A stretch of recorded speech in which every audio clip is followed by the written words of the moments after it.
اترك أثرا في دنياك كي تلقى رحمة مولاك. geesigana lama ogaado ilaa fil xarbi baa lagu ogaadaa dagaalka walibana dagaalkii waxa la yiri idaa laqiya al aqrana qof aad isku darajo tihiin goorta aad heshaan hadii aad adigu tahay 40 jir dabeetana aad ku joogsato 2 jir geesinimo miyaad sheegan kartaa يؤتي الحكمة من يشاء ومن يؤت الحكمة فقد أوتي خيرا كثيرا وما يذكر إلا أولو الألباب. السلام عليكم ورحمة الله وبركاته وعنا وناكسن ولا لا شرفت له برنامجنا waxaynu ku soo qaadan doonaa maanta mowduuca la magac baxay kayfa aishu oo macnaheedu noqonayo sidee ayaan u noolaanaya laga yaabaa inaad xoogaa qariibsato ciwaanka mowduuca markaad maqasho oo aad tiraahdo maxaa la iska weydiinaya sideen u noolaanaya waa sax ha qariibsanin maadaama noloshii ayaa dhinacyo badan sida awadeed waxa laga maarmaan ah oo lama huraana inaad hesho tilmaamo iyo dariiqooyin aad kula jaan qaadi karto qaybihii nolosha haddaba barnaamijkeena waxaynu maanta ku soo qaadan doonaa risaalo ciwaankeeda magaceedu yahay ciwaankeena ah kayfa aishu risaalada waxay noo marin doonaa qoraaga risaalada oo ah Sheekh Maxamed Abdulwali Umar waana qaybtii koobaad sida ay ka faa'iideyso waxaan dhamaanteedba assalaamu calaykum والصلاة والسلام على أشرف الأنبياء والمرسلين نبينا محمد بن عبد الله وعلى آله الطيبين الطاهرين وعلى أصحابه الغر الميامين وعلى التابعين لهم بإحسان إلى يوم الدين أما بعد السلام عليكم ورحمة الله وبركاته إن شاء الله تعالى ستوسة أينو استقبل الله بندونا رسالة أينو أقوم قاعد الرأي كيف أعيش كيف أعيش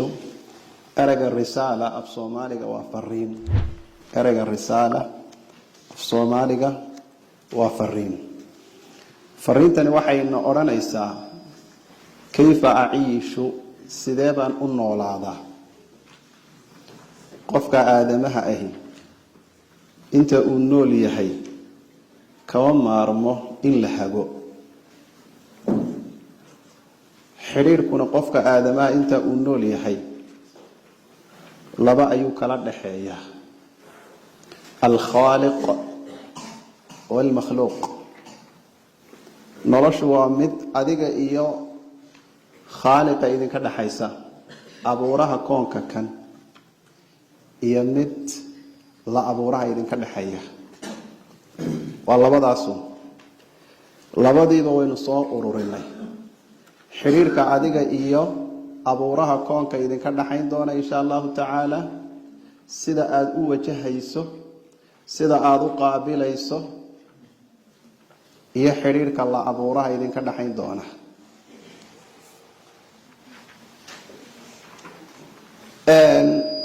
waynu iska bilaaban insha Allah taala قال عثمان بن عفان رضي الله عنه 4 ظاهرهن فضيلة وباطنهن فريضة مخالطة الصالحين فضيلة والاقتداء بهم فريضة وتلاوة القرآن فضيلة والعمل به فريضة وزيارة القبور فضيلة والاستعداد للموت فريضة وعيادة المريض فضيلة واتخاذ الوصية فريضة عثمان بن عفان رضي الله عنه صحابيغا aynu wada garanayno dhamaanteen waxa uu yiri 4 afar shay ظاهرهن muuqaalkooda iyo guudkooda fadiilatun baa ku sugan dheeraad 4 shay guradooda iyo dushooda darajo iyo maqaam iyo maamuus iyo sharaf baa ku sugan 4 qodob 4 shay waa guradooda iyo dushooda wa baatinuhunna gudahooda iyo calooshooda iyo beerkoodana waxaa ku sugan fariidatun waajib mukhaalatatu saalixiina dadka wan wanaagsan oo lagu milmo dadka wan wanaagsan oo la dhexgalaa ereyga mukhaalata ku milan iyo dhexgal mukhaalatatu saalixiin dadka wacwacan ee wanaagsan in lagu milmaa fadiilatun waa dheeraad waa darajo dadka wan wanaagsan inaad ka tirsanaataa waa darajo waliqtidaa'u bihim in lagu daydaana ereyga aliqtidaa ku dayasho waliqtidaa'u bihim in lagu daydaana fariidatun waa waajib marka dadka wan wanaagsan inaynu la soconno oo aynu ka tirsanaanaa waa darajo in lagu daydaana waa waajib taas waa qodobka koobaad wa tilaawatu alqur'aani fadiila qur'aanka oo la akhriyaa waa darajo waalcamalu bihi in lagu dhaqmaana fariidatun waa waajib inaad qur-aanka akhrido ajir iyo abaalmarin ayaad ka helaysaa inaad ku dhaqantaa ha yeeshee waa lama huraan waa waajib ood hirgelisaa wa ziyaaratu alqubuuri fadiila xabaalaha oo la booqdo fadiilatun waa darajo walisticdaadu lilmowt geeridoo loo diyaargaroobaana fariidatun waa waajib in xabaasha la booqdo oo lagu cibro qaato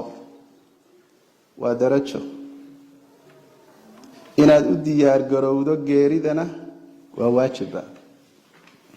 wa ciyaadatu lmariidi bukaanka oo la booqdaa fadiilatun waa darajo waittikhaadu lwasiyati in aad dardaaran ka dhigato booqashada aada booqatay bukaankana fariidatun waa waajib inaad bukaan booqato waa darajo abaalmarin baad helaysaa ilaahay agtii inaad ka dhigato booqashada aada booqatay bukaanka inaad ka dhigato dardaaran iyo wax ku qaadashana waa waajib odhaahdaa hore waxaa iska lahaa saxaabiga caanka ah ee la yidhaaho cuthmaan binu cafaan radia allaahu canhu odhaahdeena labaad wasaa luqmaanu bnah qaa'ilan yaa bunaya in kunta tashuku fi lmowti falaa tanam fakamaa anaka tanaamu kadalika tamuutu waidaa kunta tashuku fi lbacthi falaa tantabih bacda nawmik fakadalika tubcaثu bacda mowtik luqmaan alxakiim oo ilaahay kaga waramay fi lqur'aani alkariim baa wuxuu la dardaarmayaa inankiisii iyo wiilkiisii wasaa waa dardaarmay luqmaanu ayaa dardaarmay ibnahu waxa uu dardaarmay inankiisii buu dardaarmay qaa'ilan isagoo oo leh waxa uu yidhi yaa bunaya inankaygiiow in kunta tashuku haddii aad ka shakisan tahay filmowti geerida haddii aada dood ka qabto in la dhimanayo oo ay naftu kaa baxayso haddii la isku kaa dhex haysto oo aada muran ka qabto falaa tanam ha seexan geerida dood ma ka qabtaa haa haba seexanin fakamaa annaka tanaamu sida aada u seexato kadaalika sidaas oo kale ayaa tamuutu u dhimanaysaa sida aada u seexato si lamid ah ayaad u dhimanaysaa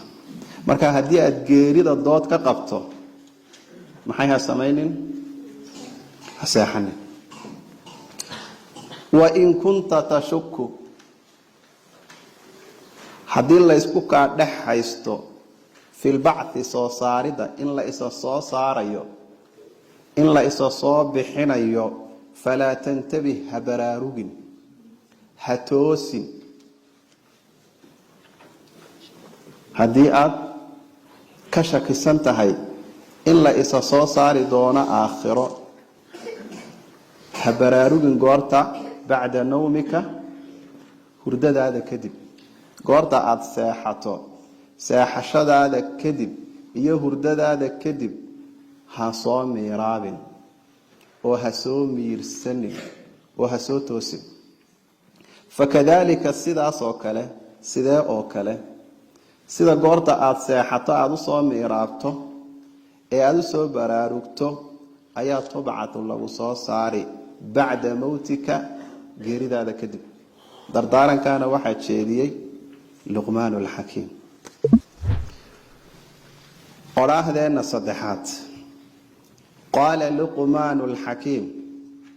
ثلاثة لا يعرفون إلا في ثلاثة مواطن لا يعرف الحليم إلا عند الغضب ولا الشجاع إلا في الحرب إذا لقي الأقران ولا الأخ إلا عند الحاجة ولقمان الحكيم وعين النري ومتك ألا أكسو من قوريي في كتابه الكريم قال لقمان الحكيم باوحيره ثلاثة صدح لا يعرفون لما قرط إلا في ثلاثة مواطن صدح قوضاض بالغو برتا ثلاثة صدح بمعنى صدح قف لما أغادو وحا أيهين يعينك أيهين إلا في ثلاثة مواطن صدح قوضاض بالغو برتا لا يعرف الحليم لما أغادو قفك الدلقات كله قفك أتكيسك له إلا عند الغضب بالأغادا عرض أكتاده حناق أكتيسة qofkani ma leeyahay dulqaad mise ma laha hadduu ina yidhaaho qofkani waxa aan ahay qof aan xanaaqin oo aan cadhoonin oo aan dadka ayna isdiidin waxa aynu qiimeynaynaa goorta uu cadhoodo iyadoon cidba ka xanaajin oo xaaladdu ay caadi tahay oo barisamaad lagu jiro ma qiimeyn karo qofka markaa dulqaadkiisa waxaa la ogaadaa buu yidhi luqmaan alxakiim goorta laga cadhaysiiyo goorta uu cadhoodo goorta laga xanaajiyo goortaas baa lagu ogaanayaa inaad tahay qof dulqaad leh iyo in kale wala shujaac kaasi waa qofka koobaad geesigana lama ogaado ilaa fil xarbi unbaa lagu ogaadaa dagaalka qofkani intuu doono ha inoo faano cirka iyo dhulka anaa kala haya ha ina yidhaaho raganimadiisa ha inoogu faano waxaa la ogaanayaa inuu geesi yahay uu haliyey yahay goorta dagaalka lagu jiro goorta dagaalka lagu jiro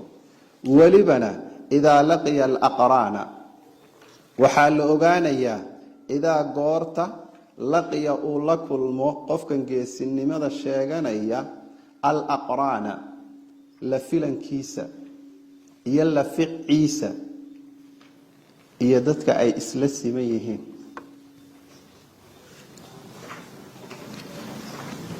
marka tilmaamta loo yaqaano geesinimada inta masaajidka la joogo qof walbaaba waa geesi ha yeeshee goorta ay dagaalka gaadho goortaa ayaa la kala baxayaa welibana dagaalkii waxaa la ina yidhi idaa laqiya alaqraana qof aada isku darajo tihiin goortaa aada is heshaan haddii aad adigu tahay 40 jir dabeetana aad ku joogjoogsato 2 jir geesinimo miyaad sheegan kartaa ereyga waxaa la yidhaahdaa al-aqraan itaalkaaga iyo cududaada iyo agabkaaga qof aad isla egtihiin goorta aad isheshaan goorta aad wadada ku rido goortaas waxaa la oran karaa qofkaasi waa geesi walal akhu walaalka lama ogaado oo loola jeedo saaxiibka ilaa cinda alxaaja baahida agteeda u baa la ogaadaa qofkan saaxiib ma tihiin saaxiibnimadiina inay rasmi tahay iyo in kale waxaa la ogaanayaa goorta ay kula soo daristo baahi hayeeshee goorta lambaradu isku toostoosan yihiin saaxiibada lama ogaado qof walbaaba waa saaxiibka qof kastaaba waa saaxiibka waxa aad ogaanaysaa qofka aad saaxiibka rasmiga aad tihiin iyo qofka kale goorta balaayada ay kula soo daristo goortaas kuugu horeynaysa